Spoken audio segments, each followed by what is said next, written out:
చెప్పేది ఏముందండి, మరి గెలుతాడు, మరి పవన్ గెలుతుంది, పార్టీ గెలుతుంది. గెలుతుంది. పవన్ కళ్యాణ్ గారు గెలిస్తే ఏం అడుగుతున్నావు ఆయన్ని, ఒకవేళ ఆయనతో మాట్లాడే అవకాశం వస్తే? అయితే ఆయన వచ్చిన తర్వాత మాట్లాడతాను. ఏమైనా కావాలంటే అప్పుడు వెళ్తాం, ఇప్పుడు ఏం వెళ్దాం, ఇప్పుడు చాలా చూడలేదు కదండి. నెగ్గడం ఏంటండి, జనసేనగా నెగ్గుద్ది.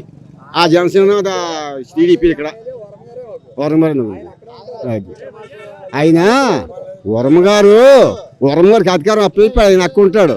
పవన్ కళ్యాణ్ గారు పిఠాపురం నుంచి పోటీ చేస్తున్నారు అనగానే మీకు ఎలా అనిపించింది ఇక్కడ? చాలా సంతోషం అండి, చాలా చాలా సంతోషం. ప్రతి ఒక్కరు కూడా, ప్రతి మహిళ కూడా పవన్ కళ్యాణ్ గారు అంటే ఈరోజు ప్రతి మహిళల్లో కూడా మంచి గుర్తింపు వచ్చింది పవన్ కళ్యాణ్ గారు అంటేనే. ఆయన ఏది చెప్తే అదే వినిలాగా ఉన్నారు. తూర్పుగోదావరి జిల్లా, పశ్చిమ గోదావరి జిల్లా, ఎక్కడైనా సరే నేను తిరుగుతాను, మొత్తం అంతా తిరుగుతాను. ఇప్పుడు ఏంటంటే one side Janasena, one side దానికి సపోర్టు ఇక్కడ పిఠాపురం గడ్డ మీద నియోజకవర్గం పైన మన వర్మ గారు ఫుల్ సపోర్ట్ పవన్ కళ్యాణ్ గారికి. ఇక్కడ ఏ విధమైన సరే, ఏ పార్టీ అయినా సరే, ఏది వచ్చినా సరే, ఇప్పుడు వరకు జరిగిన సమావేశాలు వేరు, ఇప్పుడు జరిగిన సమావేశం అన్నది ఇప్పుడు కావాలి. Pawan Kalyan one side, Janasena one side, one side compulsory వస్తుంది. ఎందుకంటే ప్రతి ఒక్కరికి కూడా 18 సంవత్సరాలు నిన్న వాళ్ళకి ఈ సంవత్సరం ఓటు రాయించుకోవడానికి బద్దకించేవారు. ఇప్పుడు చాలామంది కూడా ఓటు గురించి నాకు ఓటు కావాలి, నాకు ఓటు కావాలి, నేను నా దేవుడు వచ్చాడు, నాకు పిఠాపురం నియోజకవర్గానికి నా దేవుడు వచ్చాడు, నేను ఓటేస్తాను అనేది ఒక పవర్ వచ్చింది. పవన్ కళ్యాణ్ ద్వారా ఒక పవర్ వచ్చింది. ఆ పవర్ మొత్తం అందరికీ కూడా అది దాన్ని ఏమంటారో నాకు తెలియదు, కానీ పిచ్చివాడేస్తుంది అంతే. One side Janasena, one side compulsory one side వస్తుంది. ఇక్కడ ఏది అనుమానం పెట్టుకోవాల్సిన అవసరం లేదు. ప్రతి ఒక్కరు కూడా అంటే కొంతమంది ఉన్నారు, వాళ్ళు కొంతమంది ఏదో మొహమాటం కోల్ది కొంచెం ఇదిగా ఉన్నారు, తెల్లారిసరికి రాజకీయం మారిపోద్ది, అంతా జనసేనలోకి వచ్చేస్తారు మొత్తం అంతా. ఇది సత్యం. ఎప్పుడో పాత గతంలో భీమవరంలో ఓడిపోయాడు, అక్కడ ఓడిపోయాడు, గత ఇవన్నీ వదిలేండి. ఏదేదో న్యూస్లు చెప్తున్నారు, అవన్నీ వదిలేండి. ఇప్పుడు పిఠాపురం నియోజకవర్గంలో అనగా పశ్చిమ గోదావరి, తూర్పు గోదావరి జిల్లా, ఏపీ మొత్తం ఎక్కడ చూసే సరే జనసేన టీడీపీ, జనసేన టీడీపీ. నేను మొత్తం అంతా తిరుగుతాను. నేను తిరగని దేశాలు లేదు, నేను తిరగని రాష్ట్రాలు లేదు, ప్రతి చోట తిరుగుతాను. నేను చెప్పేది ఏంటంటే పవన్ కళ్యాణ్ గారు 100% గెలుస్తారు పిఠాపురం గడ్డ పైన. ఇది రాసి పెట్టుకోండి. అంటే ఒకవేళ గెలిస్తే, అంటే ఆయన అభిమానిగా కాదు, ఇక్కడ ఒక ప్రజానికంగా చెప్పండి, ఇక్కడ ఎలాంటి అభివృద్ధి కోరుకుంటున్నారు మీరు? ఇక్కడ ఏం లేవు, ఇక్కడ ఏం కావాలి? రోడ్డు సమస్యలు కానీ, హాస్పిటల్స్ కానీ. ఫస్ట్ ఏంటంటే నేను ఒక ఆటో డ్రైవర్ని. ఎప్పుడు 2016లో 16 నుంచి మన జగన్మోహన్ రెడ్డి గారు తండ్రి లేడని నేనే ప్రచారం చేశాను ఆటోలో. నేను ఫ్లెక్సీలు కట్టుకున్నా, వైసీపీ ఫ్లెక్సీలు నేనే కట్టుకుని తండ్రి లేకుండా ఆయన్ని చాలా అమాయకం చేసేసి వీళ్ళందరూ జైలుకు పంపిస్తున్నారని నేనే ప్రచారం చేశాను. ఆటో ఎక్కిన ప్రతి ఒక్కరికి కూడా, ఆటో ఎక్కిన ప్రతి ప్యాసింజర్కి కూడా నేను ఏమన్నానంటే ఈసారి వైసీపీ చూడండి నేనే చెప్పాను. చెప్పినోడిని ఏంటంటే నేను 2-3 సార్లు నా అవకాశాల కోసం నేను వెళ్ళాను, నాకు అవ్వలేదు, ఎవరు లెక్క చేయలేదు నన్ను. దేని గురించి అంటే నాకు ఒక ఆటో విషయం గురించి వెళ్ళాను, వదికినికి వెళ్ళా. ఆటో ఏదో తిరగబడిపోయింది, ఆటో కింద పడిపోయింది. అరే బాబు, నేను ఎమ్మెల్యే దాకా వెళ్ళలేను, నేను కొద్దిగా చేసి పెట్టరా, నువ్వు లీడరు కదా, నువ్వు బాగా అతని దగ్గర ఇది అవుతావు కదా, చేసి పెట్టరా బాబు అన్న. చేయలేదు. చేయకపోతే నువ్వు చేయనప్పుడు నాకు ఎందుకురా. అప్పుడు బట్టి కూడా 2019 నుంచి కూడా మూసి కూర్చున్నా. అప్పటి నుంచి ఇప్పటివరకు ఏ జెండా కప్పుకోలేదు. ఇప్పుడు నాకు నచ్చి నేను జనసేనలోకి వచ్చాను. నాకు నచ్చి నేను జనసేనలోకి వచ్చాను. ఇప్పుడైతే నేను ఎంత లెక్క తిరిగినా సరే జనసేన తిరుగుతుంది. కాకినాడ అవనివ్వండి, భీమవరం అవనివ్వండి, అమలాపురం అవనివ్వండి, నేను ప్రతి చోట తిరుగుతాను నేను. ఇది సార్. కేవలం జనసేన వాళ్ళు మాత్రమే తిరుగుతున్నారా? టీడీపీ జనసేన రెండూ కలిసి తిరుగుతున్నాయా? టీడీపీ రెండు కూడా అన్నదమ్ములాగా తిరుగుతున్నారండి. ఏదన్నా సరే గొడవలు వచ్చినా ఏమొచ్చినా సరే సర్దుకుని పోతున్నారు. అరే తమ్ముడు నువ్వు వెళ్ళరా అంటున్నారు, సర్దుకునే పోతున్నారు. గొడవలు ఎక్కడా లేవు. వర్మ గారు కూడా మంచి వ్యక్తి. ఆయన కూడా ఈ ఊరికి చాలా చేశారు. ఆయన చేయలేదు అంటలేదు, చేశారు. అడగండి, ఇక్కడ అందరూ పెద్దలు అందరిని అడగండి. రైట్. నేను ఒక క్వశ్చన్ అడుగుతా. వైఎస్ఆర్సీపీ పార్టీకి సంబంధించిన ఒక సోషల్ మీడియా వర్గం ఒకటి రాసింది ఏంటంటే పవన్ కళ్యాణ్ గారిని ఓడించడానికి వర్మ గారే కుట్ర పన్నుతున్నారని చెప్పేసి. దానిపైన మీరేం మాట్లాడతారు? అది చేతకనోళ్ళ పని అండి. అది చేతకాని వాళ్ళ పని. ఎందుకంటే ఏదైనా వచ్చినా సరే ధైర్యంగా ఎన్నుకోవాలి. అది ప్రతి ఊళ్ళో ఉంది, ప్రతి గ్రామంలో ఉంది, ప్రతి జిల్లాలో ఉంది, ప్రతి రాష్ట్రంలో ఉంది. అవునా? అదే ధైర్యంగా ఎదుర్కోవాలి. పవన్ కళ్యాణ్ గారి మీద ఏదన్నా అపోహ పెట్టినా చేసినా సరే అది ఉపయోగం లేదండి.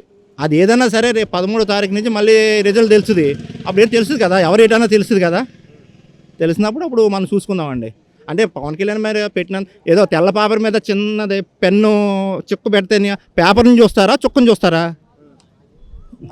నాకు ఒక డౌట్ వచ్చింది. అంటే పవన్ కళ్యాణ్ నువ్వు అభిమానవా, లేకపోతే ఏంటి జన సైనికుడువా, లేకపోతే పవన్ కళ్యాణ్ గారికి పర్సనల్గా అభిమానమా సినిమాలు చూసి, లేదంటే పిఠాపురంలో సమస్యలు వచ్చాయి, గతంలో నీకు అన్యాయం జరిగింది, దాని గురించి ఆయన ఇష్టపడుతున్నావా? నిన్న అసలు పార్టీ పరంగా కాదు, పవన్ కళ్యాణ్ గారి ఇష్టం మీద కాదు. నేను ఎటెప్పు కూడా అడగండి, ఇక్కడ ఊళ్ళో ఏ జెండా ఇప్పుడు వరకు కప్పుకోలేదు. నాకు పవన్ కళ్యాణ్ గారి పార్టీ ఇప్పుడు నచ్చింది కాబట్టి, ఆయన పెట్టే సిద్ధాంతాలు బాగున్నాయి కాబట్టి, అందులోని వర్మ గారికి సపోర్ట్ ఉంది కాబట్టి నేను రావడం జరిగింది. నేను ఇష్టంతో అయితే జనసేనతో ఇదివరకు అయితే జనసేన వెనకాల తిరగలేదు, జనసేన తెలుగుదేశం వైపు కూడా నేను తిరగలేదు. ఇప్పుడు నాకు ఇష్టపడి నేను పవన్ కళ్యాణ్ గారి వెనకాల అవకాశం వస్తే ఆయన కలిస్తే కూడా చూస్తున్నాను. నేను చాలామంది జన సైనికులు వెళ్ళిపోతున్నారు కదా వేరే వైఎస్ఆర్సీపీ పార్టీకి కానీ కాంగ్రెస్ పార్టీకి కానీ, సో దానిపైన ఏం చెప్తావు? అరే ఇక్కడ ఎక్కడైనా ఏగలు ఉన్నాయో చూడండి, కొంచెం పంచదార రాయండి. ఇక్కడ ఆ ఏగలు ఉన్న ఆ పంచదార ఉందని చెప్పు కూడా ఏగలు ఉంటాయి. దాని మీద కొద్దిగా యాపరాసం రాయి, కొంచెం యాపరాసం రాస్తే అది దూరంగా పోతాయి. దొరబాబు గారు ఉన్నారు పిఠాపురం నియోజకవర్గంలో. ఒకసారి ఈ నియోజకవర్గంలో ప్రజల స్పందన ఎలా ఉంది, మరి పవన్ కళ్యాణ్ గారిని ఇక్కడ గెలిపించుకుంటారా లేదా, ఇవన్నీ కూడా అతను అడిగే ప్రయత్నం చేద్దాం. సార్ నమస్తే అండి. సో వర్మ గారు ఇక్కడ సీనియర్ పొలిటీషియన్గా ఉన్నారు. మరి వర్మ గారు అభిమానులు చాలామంది కూడా అసంతృప్తి వ్యక్తం చేస్తున్నారు. వర్మ గారి నిలబడితే బాగుందని చెప్పేసి ఇప్పుడు వెళ్తున్నారు కదా సార్ ఇంటింటికి, అక్కడ కూడా ఇదే టాక్ వినిపిస్తుందని చెప్పేసి అంటున్నారు. సో దానిపైన మీరు ఎలా స్పందిస్తారు? అంటే వర్మ గారికి చాలా గట్టిగా ఉంటుందండి. పిఠాపురం నియోజకవర్గంలో ఫుల్ ఫాలోయింగ్ ఉంది వర్మ గారికి. ఈ వర్మ గారికి సీటు ఇస్తే మేము ఇంత కష్టపడక్కర్లేదు. పొత్తులో భాగంగా మరి పవన్ కళ్యాణ్ గారికి ఇచ్చారు.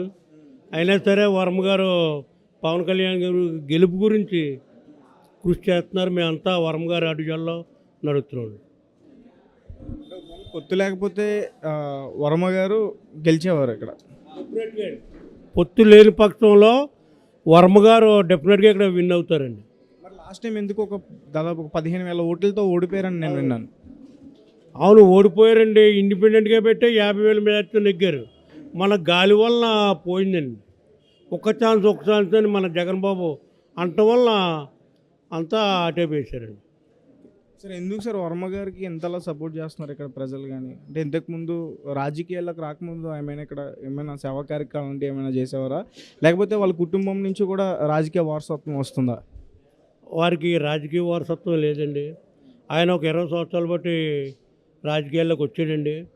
వచ్చి నిత్యం ప్రతిరోజు ఏదో ఒక ఊరో ఏదో ఒక వార్డో అలా తిరుగుతూ పెదల్లోనే ఉంటాడు. నేను అందు గురించి ఆయనకి అంత ప్రాపర్టీ వచ్చిందండి. అయితే ఇప్పుడు కూటమిలో భాగంగా అందరూ పోటీ చేస్తున్నారు, బీజేపీ, జనసేన, తెలుగుదేశం పార్టీ. కానీ మీతో పాటు బీజేపీ పార్టీకి సంబంధించిన కార్యకర్తలు కానీ వాళ్ళ పార్టీ లీడర్స్ కానీ ఇక్కడ ఎవరో కనిపించట్లే ప్రచార భాగంలో. బీజేపీ కూడా ఉన్నారండి.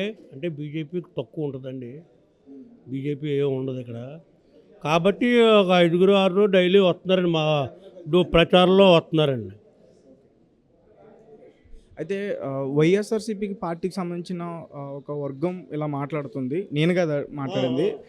ఆ వర్గం నుంచి వర్మ గారే దగ్గరుండి పవన్ కళ్యాణ్ ఓడిస్తాడు అని చెప్పి వాళ్ళకి సంబంధించిన సోషల్ మీడియాలో వస్తుంది, ఇది వైరల్ అయింది. సో దాని గురించి అవి పిచ్చి పనికిమాలోళ్ళు మాట్లాడండి. ఒక రాజకీయంలో ఉన్నప్పుడు ఎవడో మాట ఇచ్చాక తప్పుడు పనులు ఎవడో చేయడండి. అది కాకపోయినా వర్మ నిస్వార్థంగా చేస్తున్నాడు. వాళ్ళు ఇంకా జనసేన వాళ్ళు ఇంకా తిరగట్లేదండి. పొద్దున్న 7 గంటలకి ఈయనకి పని ఏంటండి, 7 గంటలకు వచ్చేసాడు, 3 వారాలు తిరిగాడు, మళ్ళీ ఇప్పుడు ఏదో ఊరు పోతున్నాడు. అది పనికిమాల ఏదో చేసి కామెంట్లు అండి.